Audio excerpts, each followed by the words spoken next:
Give me that big old glop. Is that glop? What is that? I got a fish on the end of that. That's a nice one. On the first darn cast.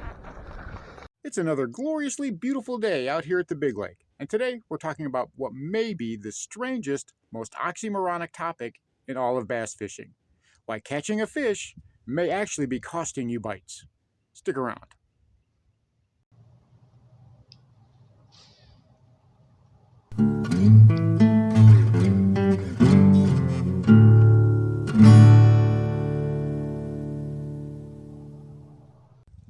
Now before we get started with today's video, here's the featured comment. For your chance to be the featured comment in an upcoming video, all you got to do is leave a comment. Now, on to the video. Welcome back to Lowbrow Fishing. And we all know about that first cast curse, right? You make your first cast, whether you're on the bank or whether you're from the boat, and you hook into and land a really nice bass. And for the rest of the day, it seems like you just can't get anything. And there's a lot of reasons for that, and today we're going to kind of explore some of those and why that is. Well, you see, when we make that first cast and we catch that very first fish, well, your adrenaline gets pumping, you start getting excited, and you think to yourself, this is it. This bait that I have tied on, this is the ticket. I'm really going to whack him today. And then you make cast after cast after cast, and the minutes turn into hours, and you haven't gotten another bite. And the frustration starts to set in. You caught a fish on the very first cast, and you haven't gotten anything, not even so much as a sniff, ever since then. Now, why is that? Well, could be for several reasons. First and foremost, when we catch that fish, we get excited. Our adrenaline starts pumping, and our thought process just goes right out the window. We forget how to analyze. We forget how to fish cerebrally. And a lot of times, fishing is more about what goes on between the ears than it is anything else. And this thing does pretty good around timber, which is where I'm using it at today. Right there, I just threw it right over the top of that log. So I'm going to come back and...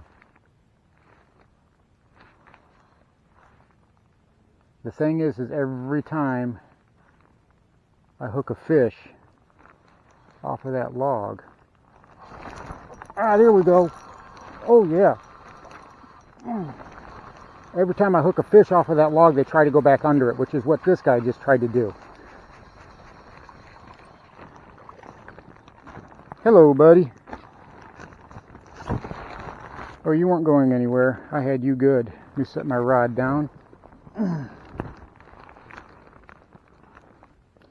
Good chunker. A little over a pound. We lose our focus and we think to ourselves, hot dog, I've got the right presentation. And that's just not the case. Chances are you happened on a lone fish and you put that bait right where it needed to be to get a reaction strike. Bass will strike at a stick or a rock or a clump of grass if it jerks close enough to them. It's the way they're hardwired. It's the way they're built. That's what's in their DNA. They are made to react to things that move right next to them. So you probably didn't have the right presentation, or there was no more than one bass in that area that was roaming, and you happened to find it with a 1 in a 100 or a 1 in 1,000 cast.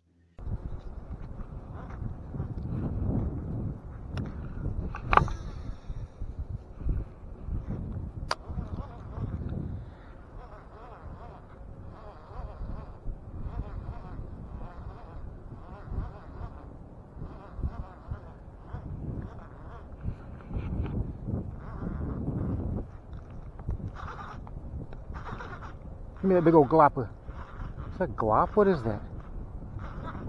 I got a fish on the end of that. That's a nice one. On the first darn cast. Wow, holy cow.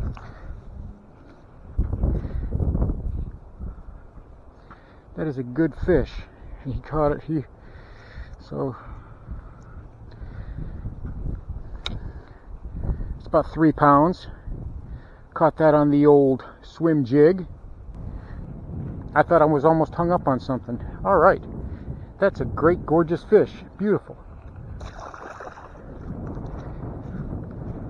That's one. If we catch more bass to reinforce what we just found out with that first cast, then yes, perhaps we may be onto the presentation that will work that day. But generally, bass fishing's not that easy. We can give ourselves the best tools possible to make a great guess, but until we get out there and start actually fishing and going through the process, well, then we're just never going to know. So again, we have to remember, keep working that water, keep covering water. And if you're not getting any more bites on that original presentation, well, change area or change baits. Cover water, change baits, and keep your wits about you. It's almost the same thing like if you hook into a big fish and you lose it before you get back to the boat with it or back to the bank with it or whatever, you get excited, your heart rate gets up, and you begin to fish like you're excited. You fish faster, your twitches become harder, and that may be something that throws those fish off. So you have to remain constant. Bass fishing, a lot of times, is about consistency of movement, consistency of motion, making that same presentation almost like a robot, over and over and over the proper way given the conditions. And a lot of times we'll forget that when we get excited.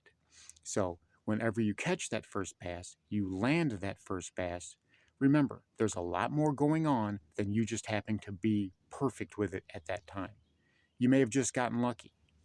Continue to fish that bait for sure, but you may want to treat it as though you're still looking for that first fish.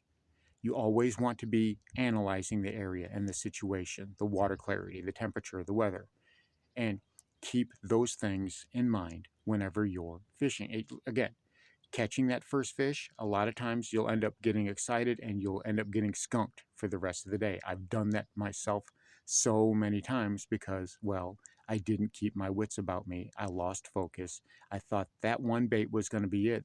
And I just went home frustrated, having only caught one fish. It is a cycle we need to break out of and realize just because we caught something on that one bait, the very first cast, that generally doesn't mean anything. Now remember, when we first pull up to the water, especially if we're the only ones there, that is fresh water.